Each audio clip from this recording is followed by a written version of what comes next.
Assalamualaikum dan salam sejahtera buat semua penonton setia Nona. Semoga hujung minggu anda memberi kebahagiaan bersama keluarga tersayang. Jadikan hari ini lebih baik dari semalam dan jangan mudah menyerah di atas kesilapan yang telah dilakukan. Sebaliknya, perbaiki setiap kekurangan agar anda dapat menjalani kehidupan dengan lebih bersemangat. Berbekalkan dengan semangat juga, seseorang mampu bangkit dan berjuang untuk mengubah sisi kehidupan agar menjadi lebih baik.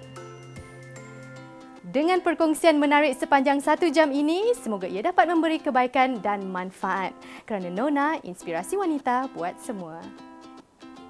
Menarik di Nona minggu ini. Guru geografi dinobatkan sebagai Johan Tilawah Al-Quran. Sebaik diumumkan juara, sudah semestinya rasa agak terkejut. Kita dah cuba buat yang terbaik dan mewakili Malaysia pula. Jadi satu momen yang indah, kenangan yang paling manis lah. Istanbul, destinasi yang kaya dengan sejarah dan budaya. Bersantai di restoran Paku dan Pontianak.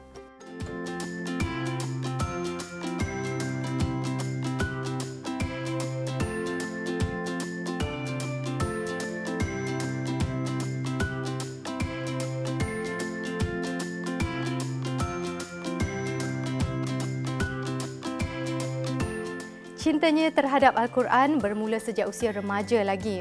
Sering menghadiri kelas taranum dan kelas tajwid semata-mata ingin mewakili sekolah bagi majlis tilawah Al-Quran yang dianjurkan. Demi menambahkan pengetahuan dalam mempelajari Al-Quran, siapa sangka guru geografi yang berusia 33 tahun ini sanggup berguru sehingga ke Kelantan biarpun menetap di Sabah. Baru sahaja dinobatkan sebagai Johan Korea Tilawah Al-Quran peringkat antarabangsa, dia amat bersyukur kerana impian yang dipendamkan selama ini menjadi kenyataan. Ikuti kisah Sofizah Mohsin yang dapat memberi inspirasi dalam mencintai mukjizat teragung ini. Johan bahagian Qari'ah dengan markah 89.66% disandang oleh Sofizah. Siapa sangka Sofizah Mohsin, ibu kepada dua cahaya mata ini, telah meniti beberapa kejayaan dalam tilawah Al-Quran. Dinobatkan sebagai Johan Karya Majlis Tilawah dan Menghafaz Al-Quran peringkat antarabangsa, tahun ini melakar satu lagi sejarah buat dirinya. Minat terhadap pengajian Al-Quran sejak kecil menjadikan Sofizah ingin mendalaminya secara serius. Memang daripada kecil saya sudah boleh membaca Al-Quran. Sejak daripada umur 5 tahun saya mula belajar Quran lah. Tetapi mendalami bidang ilmu taranum ni semasa bersekolah di tingkatan 1 di SMK Agama Inanam, Kota Kinabalu, Sabah. Dan saya belajar ilmu taranum dan tilawah Al-Quran dalam kelas kemahiran Al-Quran. Sejak daripada kecil lagi saya selalu mendengar melalui TV tilawah Al-Quran. Jadi dari situ timbul minat. Tapi tak tahu lagi apa itu taranum. Sentiasa berfikiran positif, anak kelahiran Sabah ini percaya ilmu yang dipelajarinya mampu menyuntik semangat untuk terus berjaya. Pada tahun 2013 dan 2014 saya mewakili negeri Sabah sehingga ke peringkat kebangsaan, dan seterusnya pada tahun lepas saya mewakili negeri Selangor lah, dan alhamdulillah dinobatkan Johan dan mewakili peringkat kebangsaan pada tahun ini sehingga ke peringkat antarabangsa dan menjadi Johan. Pernah menyimpan impian untuk menjadi Johan Tilawah Al-Quran peringkat antarabangsa. Semangat Sofizah yang kuat telah membuahkan hasil. Bukan sahaja sanggup berguru sehingga ke Kelantan, ada ketikanya masa yang terluang dimanfaatkan dengan menghafal ayat suci Kalamullah.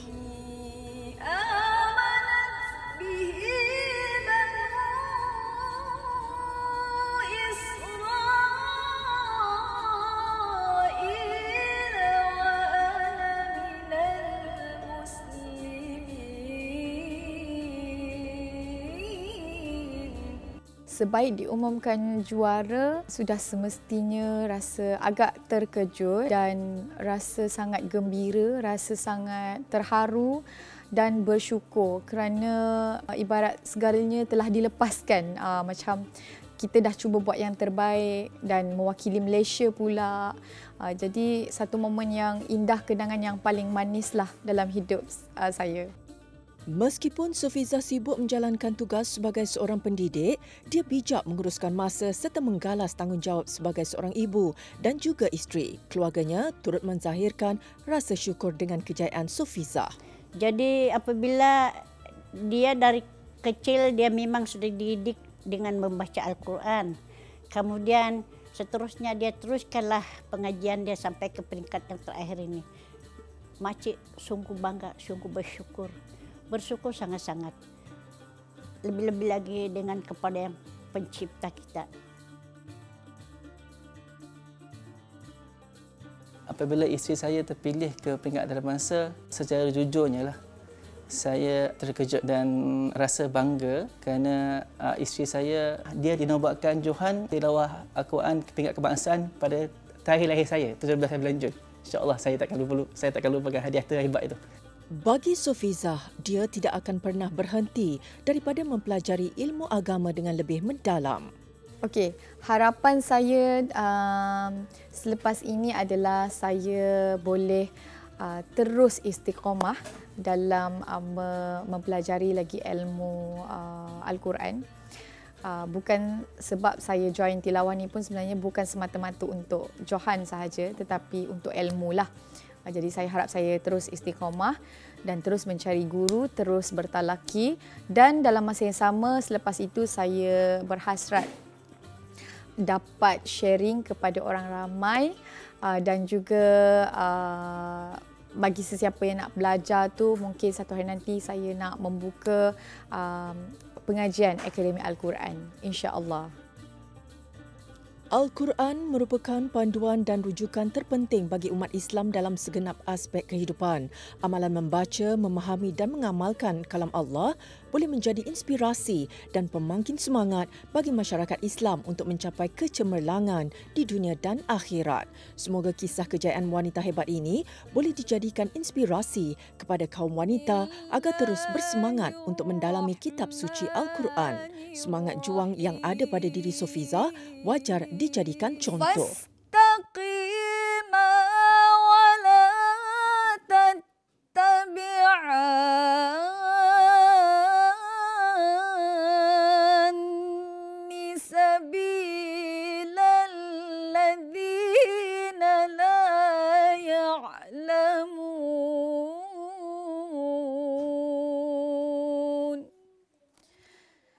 Sadaqallahul azim.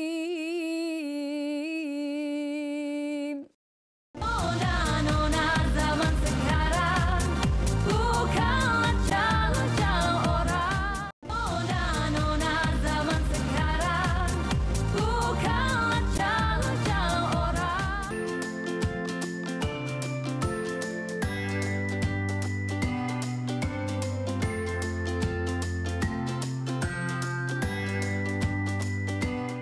Bermula sekadar suka-suka, Garden Aid, sebuah kebun yang diusahakan oleh penduduk kawasan kejiranan di Gombak Setia Selangor, kini semakin mendapat perhatian ramai. Kebun komuniti yang diusahakan sejak setahun lalu kini membuahkan hasil dengan pelbagai tanaman seperti sawi, cili, terung dan banyak lagi. Bukan sahaja hasil tanaman ini boleh dinikmati bersama, malah kawasan kebun ini juga dilengkapi dengan kemudahan riadah dan rekreasi untuk dimanfaatkan penduduk setempat. Ikuti perkongsiannya dalam Deko Laman.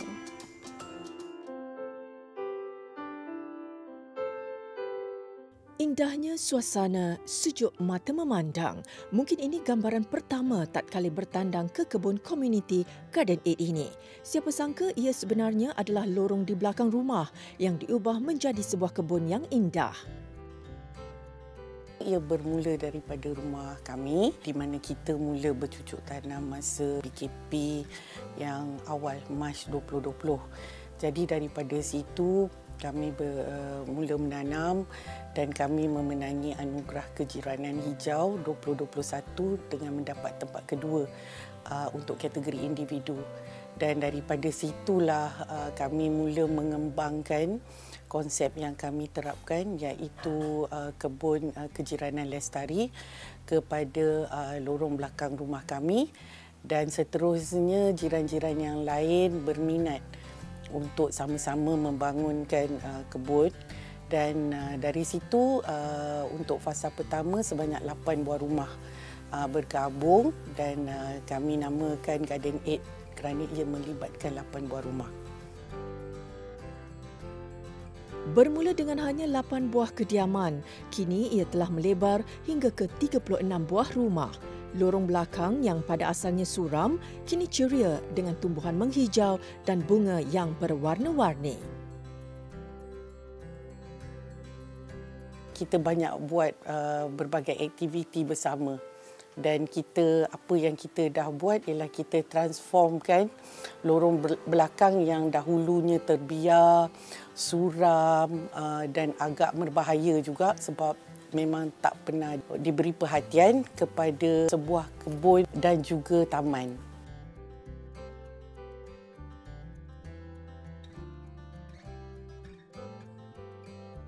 Dia pun kat sini jugalah dia punya bahan-bahan dia. Tak adalah, kalau kita tengoklah bahan yang kita boleh guna macam pandai. Alright. Berkebun bukan saja dapat membuahkan hasil yang lumayan kepada penanamnya, tetapi ia juga dapat mengeratkan silaturahim antara jiran tetangga. Makan tak?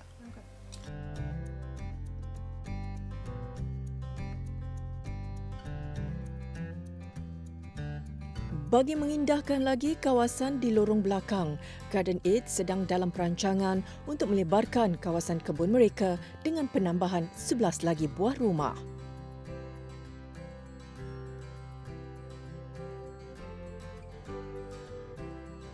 Walaupun kawasan lorong belakang ni agak sempit, tapi kita mempunyai banyak jenis tanam-tanaman. Contohnya pokok-pokok hiasan, pokok buah-buahan. Kita juga ada tanam pokok-pokok herba seperti herba perubatan, herba English herb. Kalau sayur-sayuran tu kita ada tanam kobis, kita ada carrot, terung bendi, peria, timun, kacang panjang, kacang botol, tomato, cili dan asparagus pun ada. Jadi banyak variety yang kita tanam.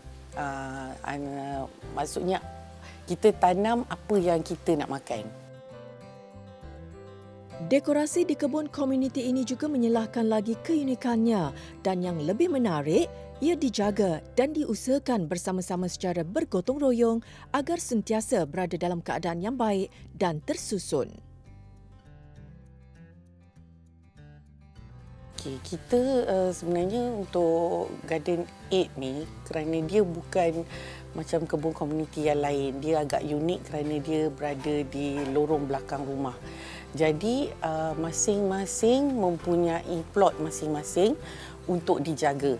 Jadi masing-masing jaga plot masing-masing.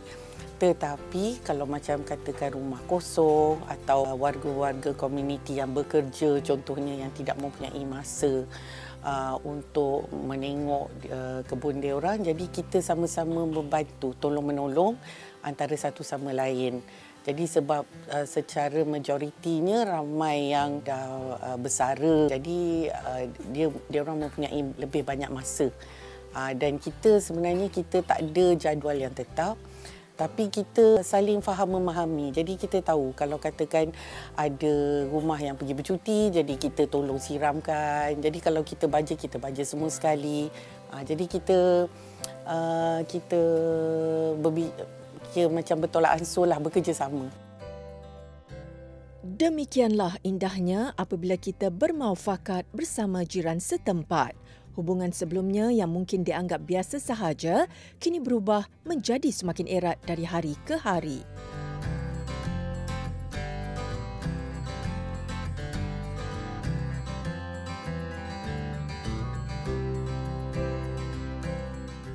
Rancangan masa depan kita tu kalau boleh kita nak bangunkan kebun kejiranan lestari ni untuk lorong-lorong lain di taman ni, insya-Allah. Kebun komuniti ini wajar dijadikan contoh kerana ia bukan sahaja dapat menceriakan kawasan kejiranan, malah dapat melestarikan alam dan membantu ekosistem setempat.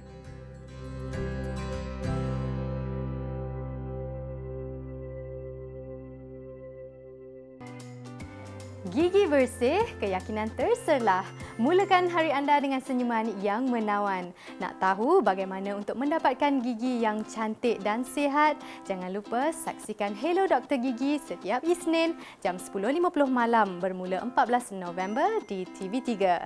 Seterusnya, Nona kongsikan paparan mengenainya.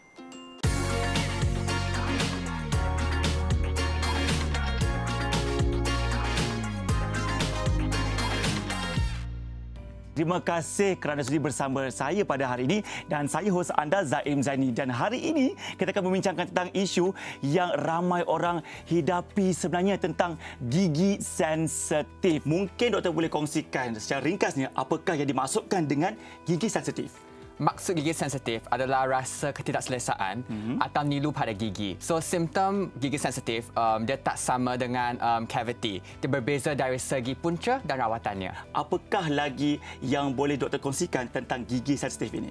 So, gigi sensitif, seperti yang saya katakan tadi, adalah rasa ketidakselesaan yang boleh disebabkan oleh makanan atau minuman yang panas, sejuk, masam atau manis. Dia juga boleh berlaku bila kita berus gigi atau semasa kita bernafas melalui mulut yang menyebabkan udara yang sejuk. So, gigi sensitif adalah rasa sensasi yang tajam, singkat yang boleh dirasai jauh dalam gigi. Oh begitu. Jadi apakah agaknya simptom yang boleh kita fahami lagi jika kita menghadapi ataupun menghidapi gigi sensitif ini? Gigi sensitif biasanya adalah rasa cucuk yang ringan. Dia rasa tajam, sekejap datang, sekejap hilang. Dalam beberapa keadaan, dia lebih teruk daripada yang lain kerana dia bergantung kepada punca sensitivitinya. Mungkin juga doktor boleh kongsikan bersama penonton apakah tanda-tanda awal yang boleh kita rasai kalau kita ada gigi sensitif ini, doktor? Okey, tentulah boleh. Gigi sensitif boleh berlaku apabila lapisan luar gigi kita yang dipanggil enamel atau cementum dah terhakis. Ini akan menyebabkan pendedahan lapisan dalam kita dipanggil dentin. Dentin mengandungi beribu-ribu tuba kecil yang menuju ke arah pusat saraf gigi. Bila dentin yang terdedah ini menyentuh permukaan yang sejuk, panas, masam atau manis, dia akan menstimulasikan saraf kita dan kita akan rasa sensitif. Terima kasih banyak-banyak. Terima kasih juga kerana menjemput saya. Bye-bye. Nona zaman sekarang bukanlah calon-calon orang. Nona zaman sekarang bukanlah calon-calon orang.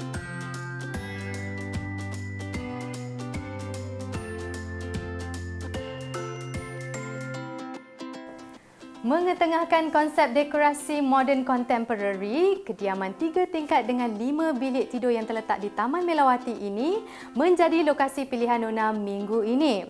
Bagi pemiliknya Nur Farahayu Ihsan dan suami Muhammad Faizal Aminuddin, setiap ruang dihias tanpa berlebihan dengan penataan aksesori hiasan yang minimum. Antara yang menjadi pilihan tumpuan pasangan ini adalah ruang makannya. Ia dihias dengan aksesori cermin untuk memberi ilusi yang lebih luas.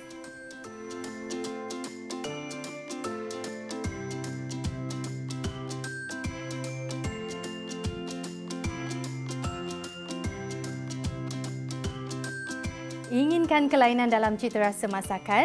Hidangan dari negara Mexico pasti mampu mengubah selera anda. Mempunyai penggemarnya yang tersendiri, sajian ini terkenal dengan variasi warna dan rasa pedasnya. Hidangan seperti tacos, nachos, enchilada dan burrito antara yang popular untuk dinikmati. Bersama Chef Muhammad Harzidi Masdi berkongsi cara penyediaan taco udang dan nachos daging dalam segmen Air Tangan. Mula beroperasi sejak 2 tahun lalu, El Cantina dikenali dengan konsep dekonya dan masakan Meksiko yang mewah dengan rasa. Menawarkan variasi menu menarik seperti fajita, quesadillas dan pelbagai lagi menjadikan ia restoran masakan Meksiko kegemaran ramai. Hola amigos, petang-petang macam ni seronok juga kan kalau kita dapat makan snack Mexico. Jom saya tunjukkan macam mana nak buat taco shrimp, nachos beef. Bahan-bahan yang diperlukan untuk resepi taco udang ialah daun selada air, ubi bit, kobis merah, sos peri-peri, sos ranch, udang yang diperap semalaman bersama herba, taco klik keras dan keju. Petang ni kita akan start dengan taco shrimp dahulu. So kita akan ambil udang ni yang sudah dimarinate dengan 5 spice untuk selama 1 malam lah. Okey, kita letak udang. Kemudian kita ambil sos peri-peri yang telah disediakan. Kita akan gaulkan dia.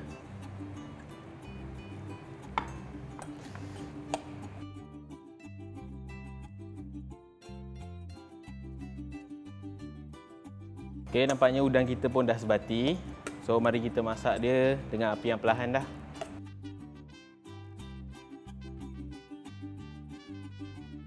Selain udang diperap bersama sos peri-peri, bahan mentah lain juga boleh digunakan untuk campuran herba dan rempah mengikut cita rasa individu.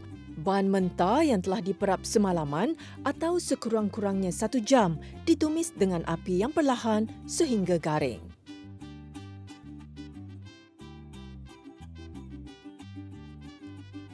Okey, udang kita pun dah siap. So, mari kita buat dia punya salad lah. Kita masukkan red cabbage dulu. Kemudian kita masukkan ranch.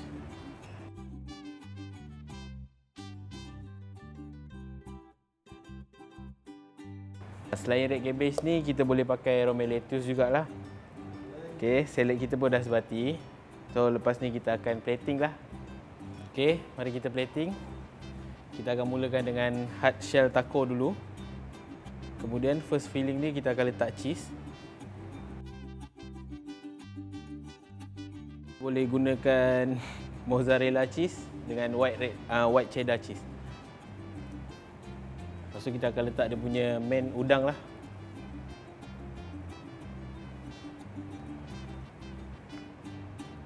Kemudian kita akan letak salad yang kita dah bancur tadi.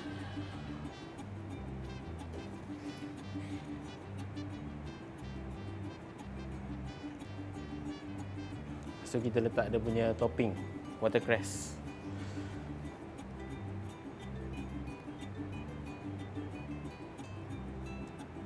Kemudian kita akan letakkan red radish.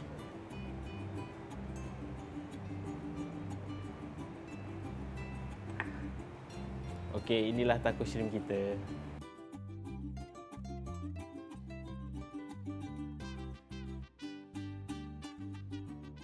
Bahan-bahan untuk resepi seterusnya ialah sos keju, sos krim masam, avokado, salsa, daun bawang dan daun ketumbar, jalapeno, nachos dan daging cincang. Tadi kita dah buat kita punya taco shrimp. Sekarang kita akan buat kita punya nachos beef pula. Okey, untuk nachos beef, kita pakai shredded beef yang telah dimasak selama 6 jam. Untuk lari daripada kebiasaan, daging kisar diganti dengan daging cincang. Daging direbus bersama bahan-bahan herba dan rempah selama sekurang-kurangnya 6 jam untuk menghasilkan isi daging yang lembut dan rasa yang enak sebelum ia dicincang.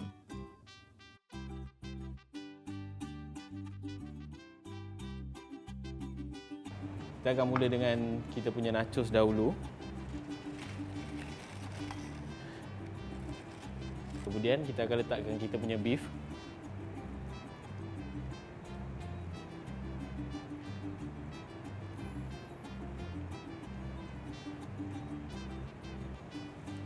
Lepas tu kita sambung dengan kita punya cheese sauce.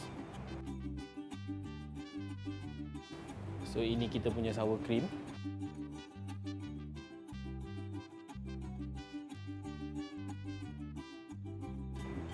Dan ini avocado kita.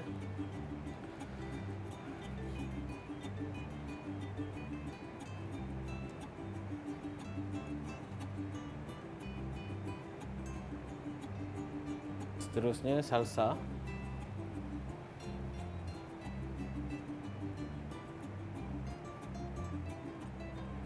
Akhir sekali kita punya daun bawang dan daun ketumbar. Okey, bagi siapa yang suka kepedasan, kita akan tambah jalapeno. Okey, dah siap kita punya nachos beef. Sedia untuk dihidang.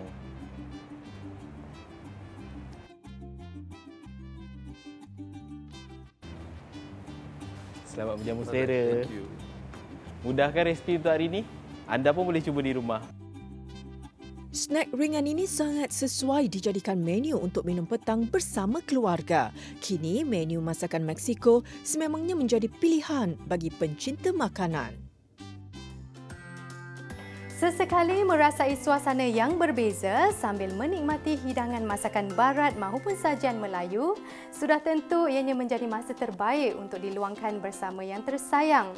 Di sebalik namanya yang seram, restoran Paku dan Pontianak menawarkan suasana yang romantis dan selesa untuk kunjungan keluarga dan rakan taulan. Pakaian tradisional seperti baju kurung, kebaya dan batik melatari dekorasi restoran ini dan lebih menarik lagi kehadiran pengunjung disambut dengan deklamasi saja. Ikuti perkongsiannya dalam Relax Sekejap. Wanita diciptakan istimewa, tetap teguh walau menyerah. Tetap sabar walau ingin mengeluh. Sebaik sahaja Tetap melangkah kuat kaki dan meskipun melepasi tirai hampir merah darah di restoran ini, pengunjung pasti akan berasa seram sejuk melihat dekorasi lampu kain putih yang memberi gambaran yang boleh meremangkan bulu roma. Baru sahaja beroperasi beberapa bulan yang lalu, restoran Paku dan Pontianak yang terletak di Danau Kota Kuala Lumpur ini telah mencuri tumpuan pengunjung dengan suasananya yang penuh kisah mistik dan menyeramkan. Namun begitu, tafsiran pemilik restoran ini pula berbeza. Semua orang, terutama pelanggan, semuanya akan tanya-tanya, ni rumah hantu ke? Takut ke dalam restoran ni? Ada konsep hantu ke? Tapi kita nak bawa kelainan. Kita cuba membawa satu perubahan di mana kita membawa nama Pontianak tu merupakan seorang figura wanita. Kita nak mengangkat martabat wanita ni. Jadi di sini kami memilih perhiasan-perhiasan yang berkaitan dengan wanita. Contohnya kita ada baju-baju kebaya, kita ada peralatan wanita aksesori seperti gelang, rantai yang digunakan oleh para wanita lah. Dan kita nak menunjukkan betapa kuatnya wanita ni dan kita sentiasa memerlukan wanita untuk kita terus maju ke hadapan. Dekorasi yang menyuntik elemen klasik dan tradisional ini pastinya sesuai bagi anda yang ingin menikmati hidangan berkonsepkan fusion dalam suasana yang penuh kedamaian dan romantis. Jadi antara menu yang kita cuba ketengahkan seperti chicken cordon bleu. Lepas tu kita buat kita punya butter rice tapi makan dengan rib eye stick, tapi cecah air asam. Kan, dia bukan cecah sos black pepper ke, cecah air asam. Lepas tu kita ada, yang ni kita punya signature dish lah, memang daripada kita buka dulu kedai, kita mempunyai salted egg pasta with popcorn chicken dan juga beberapa yang lain lah seperti fish and potato. Sebab kebanyakan barang menu yang kita sajikan ni semua menu yang kita buat sendiri. Kita tak ada ambil instant sauce ke apa ke, memang menu yang kita buat daripada scratch. Pengunjung juga didendangkan dengan deklamasi puisi mengenai kekuatan wanita sebagai halwa telinga. Dan juga untuk pelanggan wanita yang datang, disebabkan macam kita cakap kita lebih untuk menghargai wanita. Jadi untuk setiap pelanggan wanita yang datang, kita akan memberi bunga mawar yang fresh. Wanita diciptakan istimewa, tetap teguh walau menyerah. Tetap sabar walau ingin mengeluh. Tetap kuat meskipun hampir terjatuh.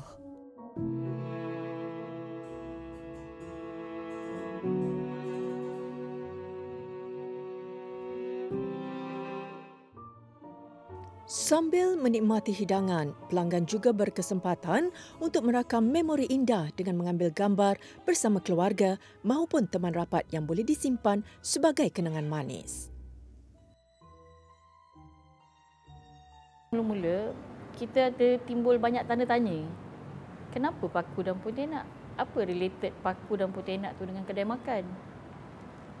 Jadi, dia menimbulkan rasa ingin tahu yang membuatkan you nak datang. Mesti nak datang. Dan dia punya suasana tu memang lain daripada kedai lain lah. Itu yang membuatkan tempat ni special. Ada beberapa menu yang saya gemar.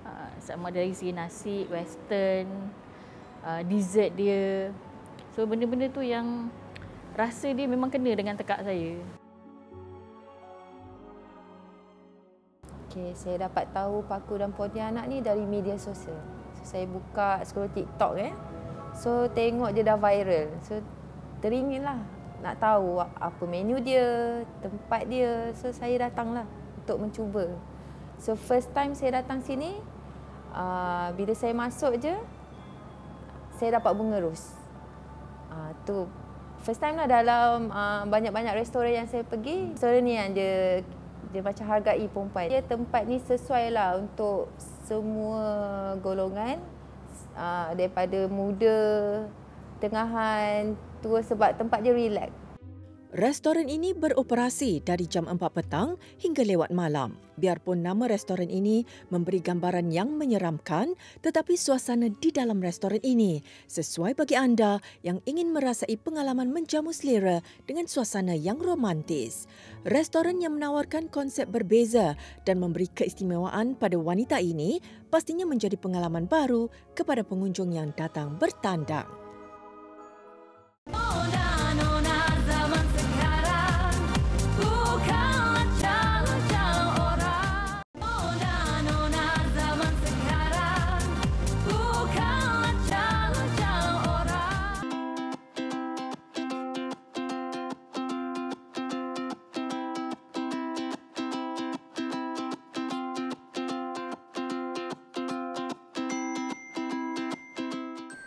Menerima kunjungan 25 juta pelancong dalam setahun, Istanbul antara destinasi pilihan buat mereka yang ingin meneroka sejarah dan budaya negara Turki. Suatu ketika dahulu, ia dikenali sebagai Kota Konstantinopel yang merupakan bandar terbesar yang menjadi pusat pemerintahan Empayar Rom dan Byzantium sebelum ditawan oleh Empayar Uthmaniyah. Fatih dan Zaitin Burnu antara lokasi jelajah Nona minggu ini. Paparannya dalam segmen Sana Sini. Istanbul, Turki merupakan sebuah bandar utama yang mempunyai 39 daerah untuk dilawati. Menurut kata Napoleon Bonaparte, if the earth were a single state, Istanbul would be its capital. Ini membuktikan kebesaran dan kemegahan bandar ini. Mewah dengan sejarah dan budaya, bandar ini tidak pernah sunyi menerima pengunjung dari seluruh dunia. Menikmati keindahan panorama merupakan salah satu pengalaman yang sangat berharga. Berada di rooftop My Terrace Restaurant, anda berpeluang untuk menikmati pemandangan 360 darjah Fatih Istanbul. Mudahnya di sini, banyak pengangkutan awam yang tersedia untuk anda naik dan bergerak dari satu tempat ke tempat yang lain dengan harga yang berpatutan. Jika anda berada di Fatih Istanbul, jangan lupa singgah ke Eminönü. Di situ, anda boleh menaiki feri yang berlayar lebih kurang 15 minit yang membawa anda melihat pemandangan di sekitar Istanbul. Feri ini juga boleh membawa anda ke destinasi yang wajib dikunjungi di Istanbul, iaitu Grand Bazaar dan Spice Bazaar. Grand Bazaar dan Spice Bazaar merupakan dua lokasi yang wajib dikunjungi sekiranya melancong ke Istanbul. Terletak di Fatih, kedua-dua bazar ini menawarkan barangan asli buatan Turki sesuai dijadikan buah tangan maupun sebagai kenangan untuk diri sendiri. Selain manisan Turki yang menjadi kegemaran pengunjung, Turki cukup terkenal dengan aksesori hiasan, pinggan mangkuk seramik, barangan kulit dan tenunan.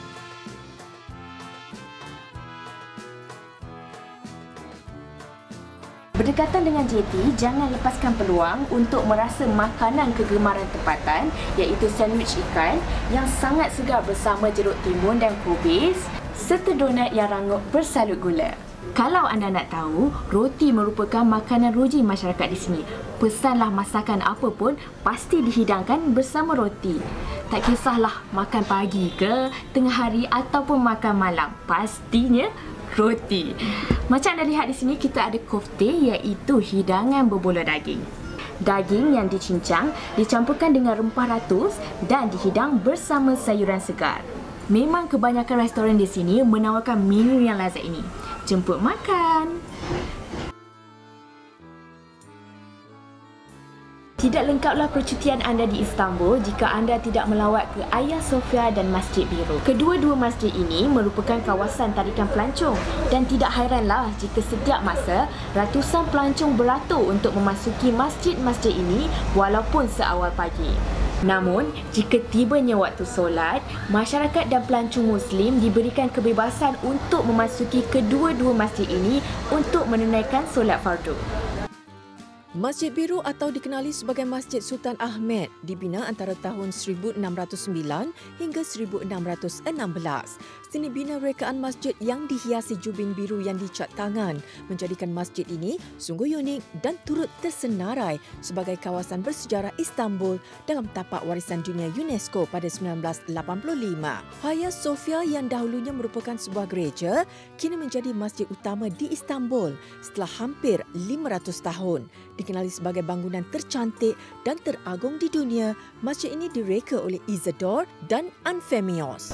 Sebut sahaja Turki, anda pasti terbayang manisan yang cukup sinonim dengan namanya seperti Turkish Delights, kunafa, baklava dan banyak lagi. Tapi ada satu lagi manisan yang wajib anda cuba. Viyana Kahvesi menjual kek keju terbaik dan viral di Istanbul sendiri. Menawarkan dua jenis kek keju iaitu asli dan yang disaluti coklat. Kedua-dua kek ini memberi anda kenikmatan dan kemanisan yang berbeza. Dan anda wajib mencuba kedua-duanya. Kafe ini juga menawarkan pelbagai manisan buat penggemar pemanis mulut seperti tart buah-buahan dan puding. Ia terletak di Fesihane Zeytinburnu. Menariknya, Fesihane merupakan salah satu peninggalan sejarah Istanbul. Dikenali sebagai kilang Carthage, ia adalah sebahagian daripada kilang Imperial Zeytinburnu yang mencerminkan pemodenan kerajaan Uthmaniyah pada separuh pertama abad ke-19. Menariknya budaya masyarakat setempat ialah setiap kali makan wajib disudahi dengan secawan teh panas. Tesyukurlah. Sememangnya Istanbul, Turki mempunyai pelbagai lokasi menarik yang wajib anda kunjungi. Sekurang-kurangnya, anda perlu meluangkan masa selama 2 minggu di sini untuk betul-betul menghayati keindahan sejarah dan budaya yang ditawarkan. Istanbul, çok güzel. Tidak terungkap dengan kata-kata, namun keindahan panorama juga sejarahnya menjadikan Istanbul unik dan mengagumkan. Bak kata Alphonse Dilmahtina, if one had but a single glance to give the world, one should gaze on Istanbul. Sentiasalah bersyukur dengan setiap ujian dan dugaan yang diberikan dalam kehidupan. Kelebihan dan kekurangan bukanlah untuk dibandingkan, malah jadikan sebagai kekuatan agar kita menjadi insan yang sentiasa merasa kecukupan. Be thankful for what you have, you will end up having more. If you concentrate on what you don't have, you will never have enough. Kata-kata inspirasi daripada Oprah Winfrey itu tadi mengakhiri siaran Nona minggu ini. Semoga ia memberi manfaat buat semua.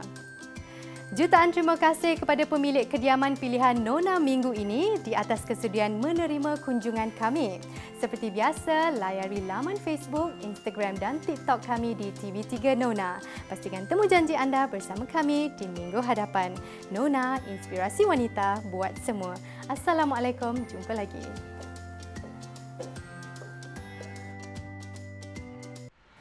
Kini tinggal 7 kumpulan yang akan meneruskan langkah dalam medan tempur dengan menyaksikan kumpulan selerak-selero tersingkir di minggu ketiga. Pertempuran semakin sengit, air tangan siapa mampu menawan hati juri? Saksikan hos Yasmin Hani bersama juri Sheila Rusli dan Chef Adu setiap Khamis 8.30 malam eksklusif di TV9 juga saluran Astro 149.